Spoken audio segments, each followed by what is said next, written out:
Hello and a warm welcome to Olumba Television. My name is Angel Liddy. Compliments of a season to you. We believe that you're having a cool, calm, and wonderful Christmas celebration. Of course, it should be awesome because this year's celebration seems to be the different one. Different from every other Christmas celebration that you've had. Because this year, you've got to be safe, you've got to be conscious, and you are not expected to go about visiting. And you are even expected to curtail the number of people in your household. Mm, indeed, it is a different Christmas in every way possible. Okay, so today's Christmas and the globe is celebrating, and in Nigeria, of course, Nigeria has their own way of celebrating Christmas. We'll be taking a walk to Twitter to see how Nigerians celebrate the Christmas. And thereafter, we'll tell you what's happening today, like we always do. We'll give you details of the stories. And wish you a very beautiful Christmas. Let's head straight to Twitter and show you what we've got.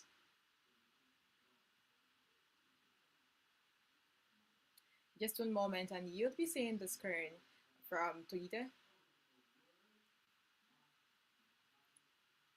Okay.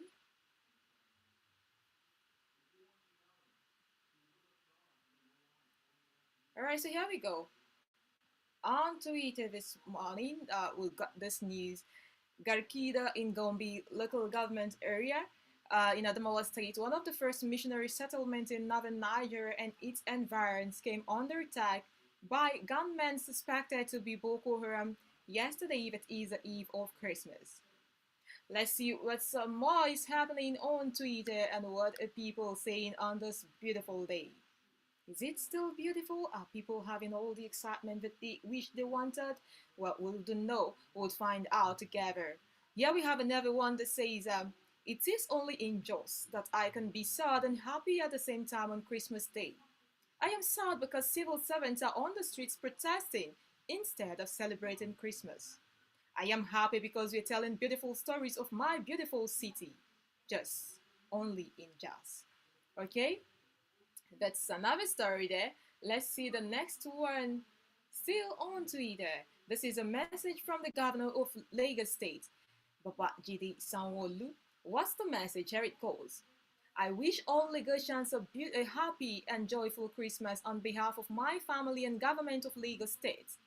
It is a fact that this year's celebration is an unusual one, where we expected to cut back on the usual and age-long tradition of family get-togethers and visit to friends and loved ones because of the pandemic that has spiked in recent days.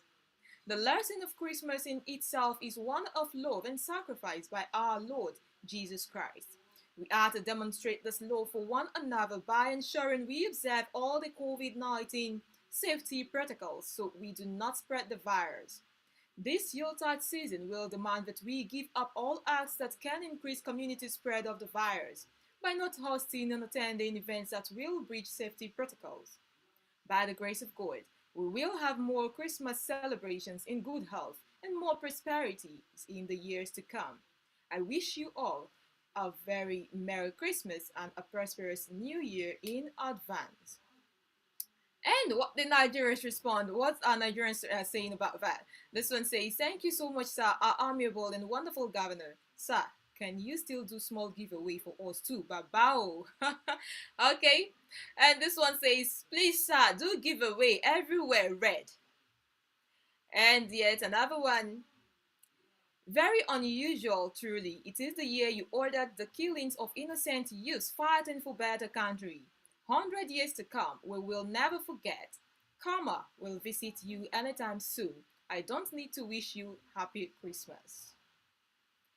And still on that, when one fails to show love as fully prescribed by the El Elin, the Most High, it is strong indication such a one has no part in him. Are you truly his son? Merry Christmas to you and yours, and sincerely pray you have a true encounter with him. And this one is from Storyteller says, I honestly want to tell you your father, but God will fight this battle. And you can't even give us ordinary water for Christmas. It's more than 2 weeks now since Watercorp stopped supplying water. 2 weeks for your area. Thank God for you. We haven't seen water here for over 4 years now. Now, these are responses coming right under that tweet there from the governor of Lagos State. Youths are expressing themselves, saying different things in response to that tweet from the governor of Lagos State. And still on the happenings of today, being Christmas Day, we have this news for you. So let's head straight to the breaking news and the headlines that we've got for you today. Breaking, veteran Nollywood producer Chike Ejiro is dead. COVID-19 pandemic, symptom of global industrialization, breach of key planetary boundaries EU. Militants kill 100 in fresh ethnic violence against minorities in Ethiopia. And Morocco to buy 65 million doses of COVID-19 vaccine. Prophet Joshua advises Senator Kalu to recognize all the men of God. And then we'll go to the details of the stories. Jamaica welcomes Air Peace historic flight from Nigeria. Air Peace made its historic direct flight from Lagos to the Sangster International Airport in Montego Bay, St. James on Monday. It is the first non-stop flight to the island from Nigeria and is aimed at exploring the possibility of direct round-trip commercial airlifts between the two destinations. The Nigerian Airlines, with 132 passengers, including Nigeria's Foreign Affairs Minister Geoffrey Onyema, his wife Sulola Onyema, and 19 crew members, arrived at approximately 10:15 p.m. The 12-hour trip was arranged by tour company Nigerians Travel 2 in partnership with Air Peace. A high-level delegation led by Minister of Foreign Affairs and Foreign Trade Senator Kamina Johnson-Smith and Transport and Mining Minister Robert Montagu was on hand to greet the passengers. Senator Johnson-Smith, in welcoming the Nigerians to Jamaican shores, said the flight will help to boost trade relationships between the two countries and also strengthen their relationship through tourism, air service, and culture. It is a true meeting of South-to-South cooperation, she said. She noted that in addition to the economic benefits, there is opportunity to build on the historical and cultural ties between the two countries. And we still have yet another one here. Customs contractor laments non-payment, say Ali pays only friends, APC members. Let's see the details. Some contractors of the Nigerian Customs Service (NCS) have lamented the continued withholding of their payments after the jobs have been long finished and commissioned. The contractors, some of whom are old as long as 6 years, lament non-payment of their contract sum, while claiming that the Comptroller General of Customs, Hamid Ali, pays only his cronies and members of the All Progressives Congress (APC). Lumber News was informed that many of the contractors still not paid went to court and obtained judgments. Despite the judgments, however, they still denied their payments. According to an observer who spoke on condition of anonymity, the action portrays the government as tyrannical without human face or empathy. He lamented that the contractors did the job when exchange was $168 per dollar, and today, at $480 per dollar, they still have not been paid 6 years on. It could be recalled that an online media, The Wheel, did a report on the action of CG Ali a couple of years ago. According to the report, some contractors bemoan the alleged bias of the Comptroller General, who, it was claimed, has refused to pay them after completing projects already put into use by custom officers. The claim, however, that he is paying contractors who are his relatives, friends, or APC members. Some of the contractors were reportedly engaged to construct barracks, purchase boats, water storage tanks, drill boreholes, renovate and rehabilitate old barracks and houses for the service. The angry contractors told the Wheel that they are daily getting more indebted to the banks that gave them loans to carry out the contracts given out way back in 2014, 2015, and 2016. Speaking on the condition of anonymity for fear of further victimization, they, regretting that rather than pay, the CG says he is reviewing all the jobs which had been costed by NCS, in-house QS, and approved by the service. The contractors pointed out that the publishing, bidding, award, and signing of legal papers for the jobs were all done in 2014. They said that they reported to site early 2015 sourcing money wherever they could to get them. The NCS gave some 15% mobilization to contractors who wanted it, all this before this new CG took office. Not only has he refused to pay the balance owed the contractors, he is now saying he would not pay the full amount owed the contractors. One of them said, "We heard he now thinks the contracts were inflated and that they must be reviewed. He is cutting some 50% even though these were jobs that were issued when the US dollar sold for 168 naira and not long after money went to almost 300 naira plus slash US dollar. Prices of materials went up and none of the contracts was reviewed. Not to mention all the loans contractors took from all sources at high interest rate to do these jobs and have been paying those interest rates through their noses." All was well till this new CG came, and once in office, he paid a few contractors who probably were friends or APC and others with connections, and the rest, over 95% of the contractors, have been left unpaid. Nothing like this should be allowed to happen to anyone, and frankly, it cannot happen anywhere else in the world but in Nigeria. Customs spokesman Mr. Joseph Atta admitted to the Wheel during a visit to the headquarters in Abuja that some of the contractors have not been paid since 2015. He, however, assured that some contractors that have met all conditions for payment are being processed. He said when the present Controller General came on board, a number of bills that were ready, that is, those that were completed, verified, satisfied, ready for payment, I know that almost all of those were paid then. But I am also aware that due to paucity of funds, a number of financial decisions could not be promptly taken, especially as it has to do with payment.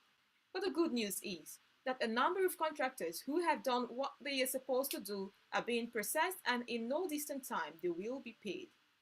The contractor bitterly blamed the military mentality in Ali, a retired army officer, for the delays in payment, saying that military rule style mentality has no place in civil rule. He added, "CG is not a businessman, does not have a clue what the average business owner goes through. He is a career soldier, a man who had always drawn a paycheck all his life, never had a successful business of his own. All he does is back others and throw his weight around, and no one, for fear of being sacked, dares say a word to him. Ask around at the customs headquarters in Abuja. No one comes to him with advice, not even the CCGs whose duty it is. Behind every one of these contractors are between 50 to 100 family members who rely on that payment one way or another for one thing or the other. School fees for kids, medicine for sick family members, repayment of loans taken, putting food on the table, etc. If this is all about crime fighting, a presidential committee was set up and has gone round all the sites. They have returned with a detailed report on what projects were finished, those with issues, and those that needed to be cancelled.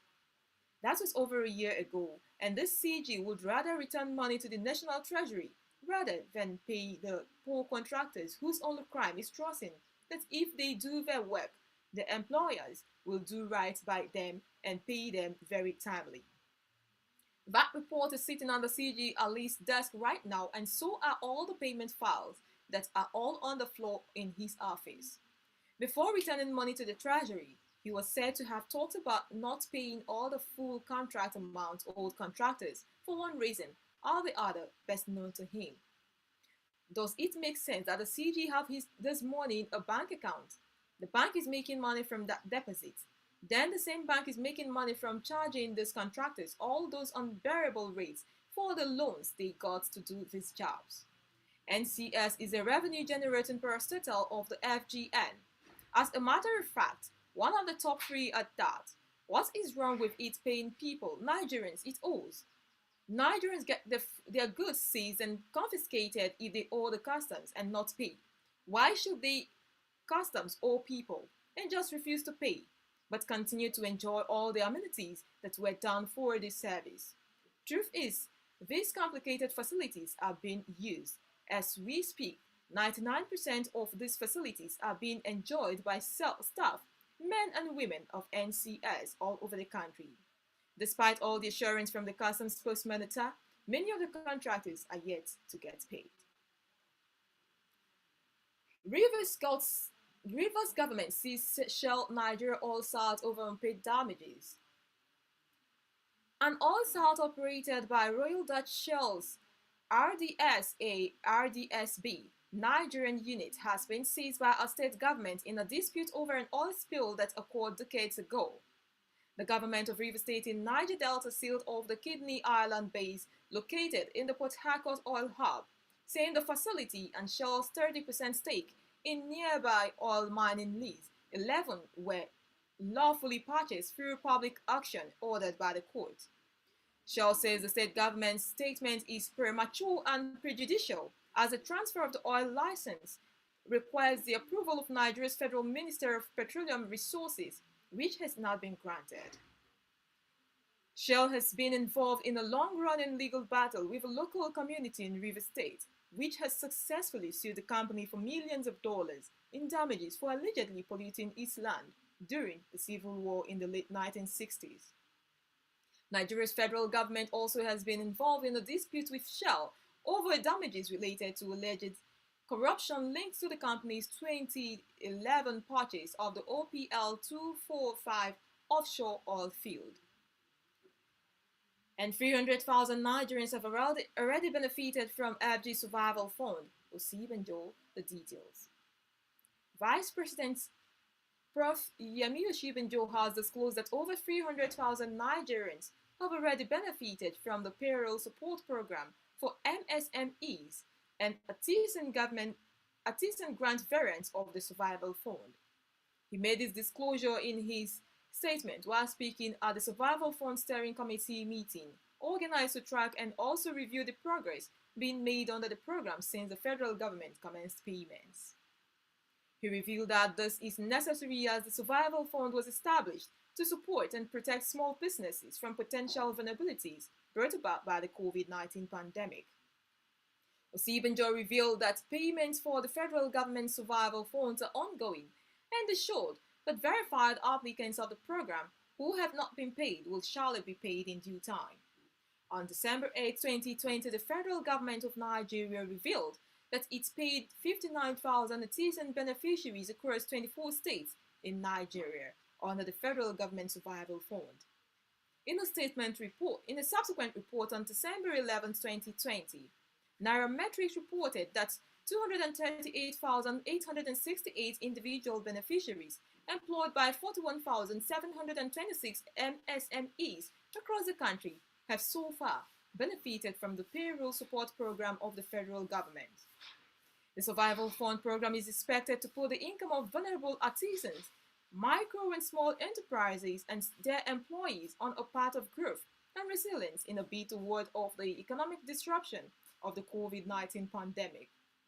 The payroll support program will also help to cushion the loss of jobs and sustain means of livelihoods of individuals and employees as the program seeks to cover the inability of MSMEs to pay workers' salaries owing to the massive disruption from the COVID-19 pandemic.